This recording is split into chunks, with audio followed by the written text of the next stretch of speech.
L'art de la négociation avec ses enfants. Salut, c'est Damien, bienvenue dans cette vidéo. Aujourd'hui, on va parler de l'art de négocier les choses avec ses enfants. Parce qu'on se retrouve souvent dans des situations, et tu l'as peut-être déjà vu, où nous, on aimerait qu'il fasse quelque chose. Lui, il n'a pas envie de le faire, ou pas de cette façon-là. Et tu te rends compte qu'il essaie de trouver tous les arguments possibles et imaginables, et impossibles et inimaginables. Ça marche dans les deux sens, pour ne pas le faire ou pour le faire autrement. Et le truc, c'est que quand tu creuses un peu, dans certains cas, il a peut-être pas forcément tort, dans certains cas, il a raison. Et tu vois souvent une erreur que font les parents, c'est de vouloir imposer par la force leur façon de faire ou ce qu'ils aimeraient que leur enfant fasse. Et c'est la plus mauvaise façon de faire parce que non seulement tu te rendras compte qu'ils vont très rarement le faire, souvent ils préféreront ne pas le faire quelles que soient les conséquences. Et quand ils vont le faire, ils vont pas comprendre pourquoi et ça va les dégoûter. Tu vas vraiment te rendre compte de ça.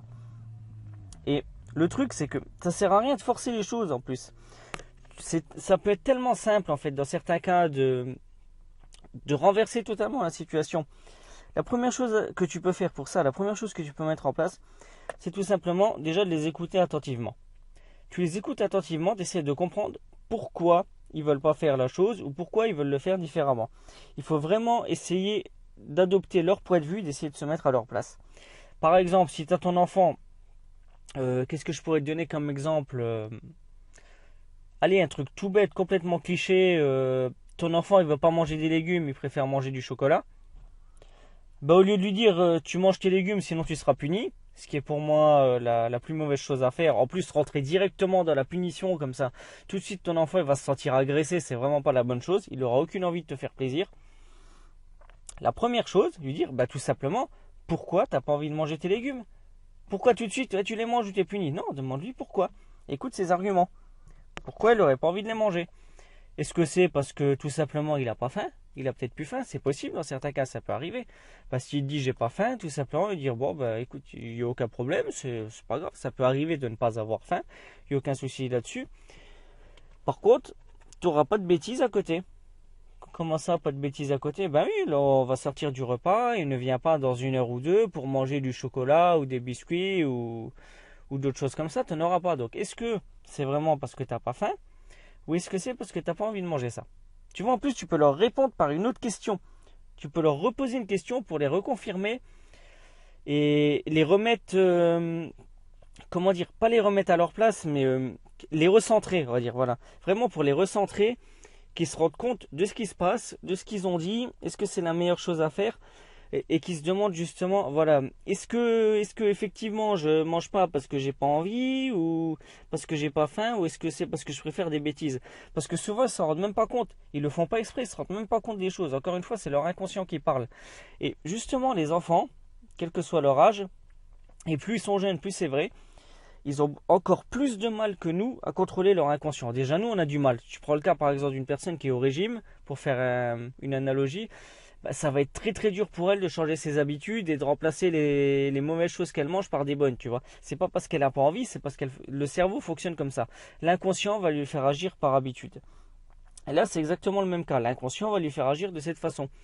Et en plus de ça, tu vas te rendre compte que ça va les calmer. Ça va vraiment les calmer très très vite. Ils vont très vite sortir de cette phase un peu de montée vers la crise de nerfs ou ce genre de choses. Et la deuxième chose, une fois qu'il t'a parlé, ça je t'en ai parlé il y a une minute, là un peu vaguement, c'est de confirmer ta compréhension en utilisant ses propres mots. Comme je t'ai dit, ben, par exemple, c'est dans le cas d'un enfant qui ne veut pas manger ses légumes, il dit j'ai pas envie de manger mes légumes, ben, tu lui reposes la question, pourquoi tu n'as pas envie de manger tes légumes? Ou alors tout simplement, ben, si j'ai bien compris, tu n'as pas envie de manger tes légumes, est-ce que tu peux m'expliquer pourquoi? J'aimerais bien savoir pourquoi. Dis-moi pourquoi, s'il te plaît. Ne pas négliger la politesse avec les enfants. Parce qu'on leur impose souvent de le faire avec les adultes, mais nous on le fait rarement envers eux. Ça, c'est pas bon non plus. Et troisième chose, je t'en ai parlé un peu juste avant aussi, c'est des questions orientées, vraiment des questions ciblées, comme je t'ai dit, qui vont le recentrer, le remettre à sa place. Comme je t'ai dit, pourquoi t'as pas envie de manger tes légumes? Hop, ben oui, effectivement, là il va se recentrer, il va se dire les légumes, pourquoi, les chocolats, les machins, les biscuits, pourquoi j'ai pas envie, est-ce que j'ai vraiment pas faim, tu vois ce que je veux dire? Ça va vraiment le recentrer dans des questions orientées comme ça.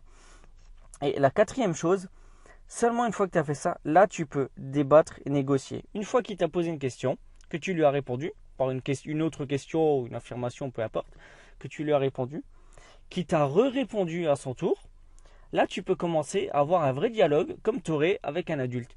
Et ça c'est, enfin quand je dis avec un adulte, je te dis pas forcément d'utiliser les mêmes mots parce qu'il comprend pas tout, mais essaie progressivement, je te dis pas de le faire tout de suite dès qu'il sort du berceau, le jeune, hein, c'est pas ça du tout, mais tu vas te rendre compte que progressivement, il va comprendre de mieux en mieux ce que tu lui dis. Tu vas comprendre également de mieux en mieux ce qu'il veut te dire à sa façon, parce qu'il utilise ses propres mots, il a ses propres façons de faire, ses propres schémas de pensée. Moi, je suis convaincu que chaque être humain, chaque individu est unique, il n'y en a pas un comme l'autre.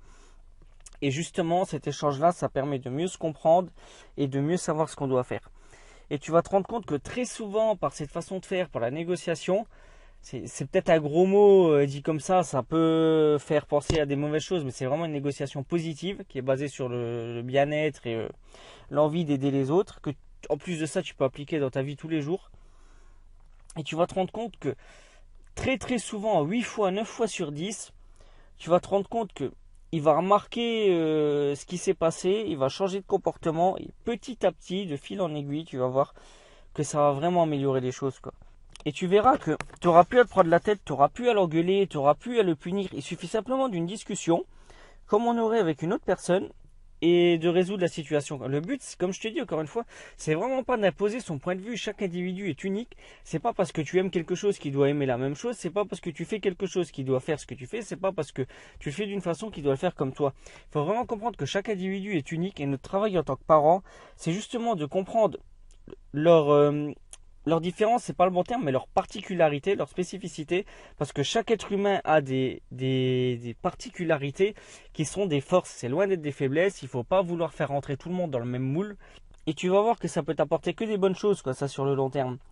Voilà, donc si tu souhaites aller plus loin, il y a 2 choses que j'ai mises en place. La première, c'est un guide qui s'appelle 10 secrets pour des enfants heureux et épanouis. C'est un guide qui contient 10 conseils, 10 astuces pour éduquer des enfants heureux et épanouis au XXIe siècle, que tu peux mettre en place immédiatement. Il se trouve juste en dessous, c'est le premier lien dans la description, tu cliques dessus et tu pourras le télécharger. Et la deuxième chose, si tu souhaites aller plus loin ou si tu as déjà téléchargé le guide, ce que tu peux faire, c'est que j'ai mis en place un accompagnement sur 6 mois. La première séance est totalement gratuite, pour accéder c'est très simple, tu as le deuxième lien dans la description qui se trouve juste en dessous, c'est le deuxième lien, tu cliques dessus, ça va te renvoyer vers un sondage. Tu auras une dizaine de questions à peu près, et tu réponds à ces 10 questions. Tu le valides et moi je recevrai le sondage et je te recontacte le plus vite possible, quoi. Je fais de mon mieux par rapport à ça suivant mes disponibilités. Et tu verras qu'on va faire un entretien ensemble pendant une demi-heure, 1 heure suivant les personnes. On va faire le point tous les deux sur ta situation. On va voir si moi de mon côté je peux t'apporter des conseils, de l'aide, si je peux t'accompagner. Et si au bout de la séance gratuite tu estimes que c'est pour toi, bah c'est très simple. Soit tu me dis que ça te convient et moi je serais ravi, je serais heureux de t'aider pendant 6 mois, ça va être fantastique, tu vas voir, tu auras des résultats incroyables. Soit tu estimes que c'est pas pour toi et que j'ai rien à t'apporter, il n'y a aucun souci là-dessus, t'inquiète pas, il suffit de me le dire. Et on en restera là, qu'on n'ira pas plus loin, ce qui sera bons amis. Voilà, donc je te dis à bientôt dans la prochaine vidéo et je te souhaite le meilleur pour la suite.